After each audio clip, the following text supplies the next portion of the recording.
Hi, I'm Leo Bryan, and I'm joined here today by Christopher Watkin, who's going to tell us how to set up a self-employed estate agency. Talk to me. It feels a bit different to this side, doesn't it?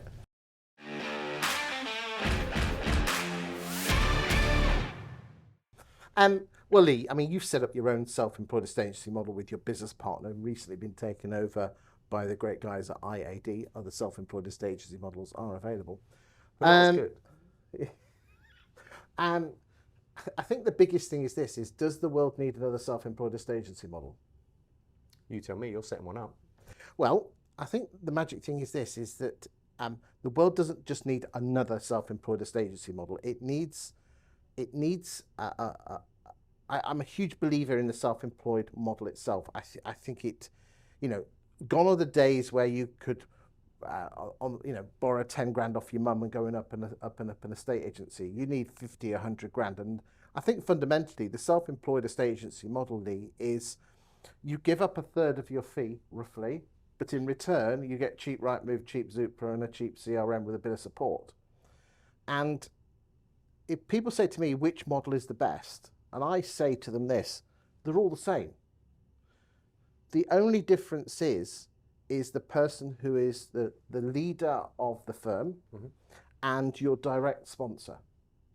And that is the genuine decision maker of which one I would go with, is who is going to mentor you on a day-by-day basis and who is going to lead and guide you with the general firm in a direction. And it doesn't matter whether you're going with a model that's at 70% or one at 80%, that's fundamentally what it comes down to. The biggest fear that estate agents have about moving from employed to self-employed estate agency is the fear of failure. And, can you remember when you started your estate agency? I can. You had hair then, didn't you? I had hair then, absolutely, and I lost listings like everybody else. How would you think people should overcome that fear of failure? And do you think the model can support agents through that process? I think fundamentally, I was talking to Clement earlier on, who's the boss man of the global IAD firm, and I said that the type of personality type that makes a UK estate agency is on a disc profile, an I type, an influencer, an outward-going people person, or a yellow, as I think on the other model. And their biggest fear is rejection. That's why I think we're really bad at losing listings, because we don't want to feel rejected. So to answer your question with how do you get over that fear, I think sometimes you just have to embrace it. I believe that the fear is what drives us, but it shouldn't hold us back. If you go to a nursing home, you can smell regret in the room. My advice to anyone watching this is go and see your grandparents or great-grandparents and talk to them, in their last few months of their lives. And everyone, I'm getting quite deep here, will have regrets. Do people regret what they did do or what they didn't do? I think very rarely do they regret what they did do, and very much regret some of the things that they didn't do or some of the opportunities that they didn't take. I mean, there are very well-known people in the industry and outside the industry who have made a number of failures before they actually made a success. Yeah. And I think a lot of people, they're used to having 2 cars on the drive and having a cardo delivered and gymkhana lessons and a caravan. And I think you've got to decide is what's more important. Is it giving those things to your children, but you being a miserable husband or a miserable wife and a miserable mother or father? Or is it saying to the kids, there's going to be no holidays this year, apart from a week in a tent in Torquay, which, of course it's lovely.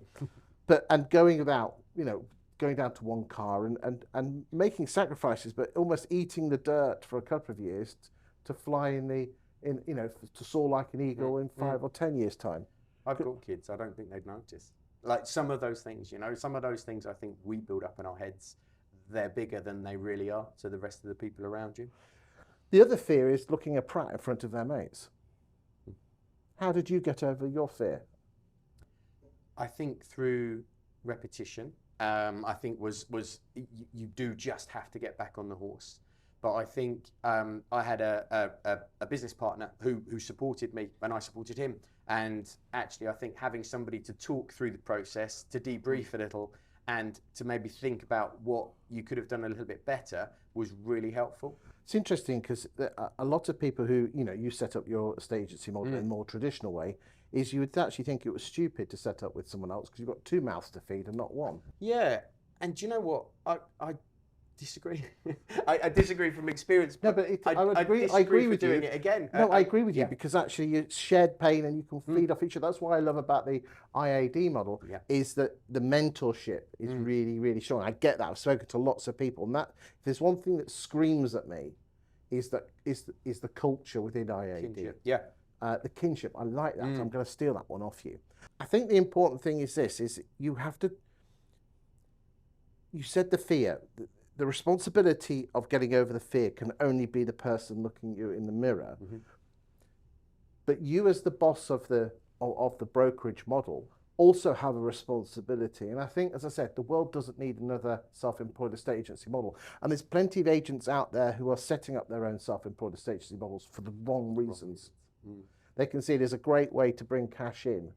Now, it's interesting that there is one self-employed estate agency model where over half of the people that have been introduced to that self-employed model have come from 2 out of the 400 agents. This is anecdotal evidence I've heard.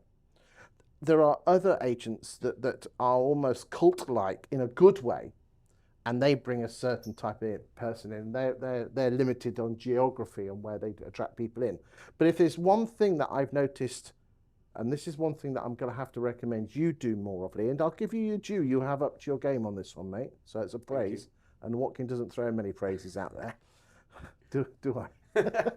is this.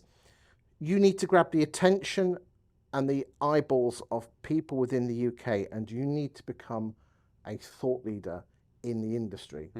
It's what Ben Moore has done. It's what Scott has done. It's what Claire Readings has done. And you need people to listen to what you have to say. You have to win not only their heads, but their hearts as well. And what you've got to remember is this, is that 19 out of 20 decisions that a human actually makes, the emotional side says yes first. It leads. Yeah. Okay? Yeah. And I think it's very good. There are plenty of people out there who are quite obviously recruiting self-employed estate agents. I'm not a huge fan of the word recruiting. And you can tell it's all about intent. They're doing it, you can tell they're doing it for money. They're talking about all the wonderful things that are happening in their lives. And I would say, I think you have an ethical responsibility to say that, you have a 3 in 10 chance of this not working. And you don't start, don't always talk about how good this stuff is, but show some vulnerability and show how bad it is. I love the tough day posts a few people are putting out now recently. I think people are switching on to that a little bit. And I think maybe it's very British of us in a psyche that we do want to understand some of those tough days and then understanding what happened after. Saw a great one from Matt Giggs just recently, but it was a tough day, so it became better. And it's a really story. Nice to see. If you want to get inside a human's brain, you have to hit the emotional side first. And the best way, fast track, with police sirens straight in, is tell stories. Be vulnerable, but also talk about the agent's fears and frustrations. Get out there and talk about it. I mean, it's interesting. I was on the phone to someone today when we were coming on in the cab, and she said, "I've been following your videos for 2 years, and I'm thinking of setting up a self-employed estate agency model." And Matt behind the camera will say this. I says, we were talking. She says, it's all about getting people to know you, then like you, then trust you. And I said, question, you obviously trust me because you're picking the phone up to me, but do you actually know what I sell? What do you think her answer was? Did she not know? She didn't know. And that's the thing is my advice to any self-employed estate agency model out there is stop being market barrow boy like, stop trying to sell, get people to buy off you. And the one thing I think that is particularly I like, that I would, if I was setting up a self-employed estate agency model, that I'd steal off you lot at IAD, is the culture and the mentorship, that we're not just here to recruit, we're here to bring people into the family. And if you can create that family environment, then you are going to win so big. I don't know if that answers your question. It does. I'll get off my soapbox. I've got one more. Go on then. Tell me, how big do you think the self-employed space is going to grow within the UK? You look at a lot of stats, you work with data. what can you see in terms of upcoming trends, and what's your prediction for its space in the UK market? The self-employed estate agency model at the moment has approximately 2.46% of the market. Approximately. So, and it has grown in the last 2 years by about, it was just under 2% a couple of years ago. I went on camera 5 years ago and said I thought within 10 years it would be 30%. I think it will be 38%, but I think we're probably talking more like 20 years than 10 years. To be honest with you, it doesn't really matter whether you're self-employed, employed, whether you're a corporate or independent. We are in a service-based industry, Lee, and our job is to help someone move from one chapter of their life to the other. And if you can do that with care and helping someone, and I think a lot of estate agents think estate agencies there to serve estate agents. No, we're here to serve vendors and buyers. And I think as more and more people succeed in this model, tell the stories, accept the potential pitfalls, it can only get better. So I don't know, probably 5%, but I mean, even if we got to 8%, that's the size of the Connell's sequence is 8.9% of the whole. They are a behemoth. Yeah. Their nearest competitor is 2%. Miles away. So to say that self-employed estate agency is 2.46 doesn't sound a lot, but that's like Hunters and Hart and someone else all wrapped up into one. Yeah. So keep up the good work, guys. Thank you. Yeah, and I think IAD will make a good dent in that, as will the others as well.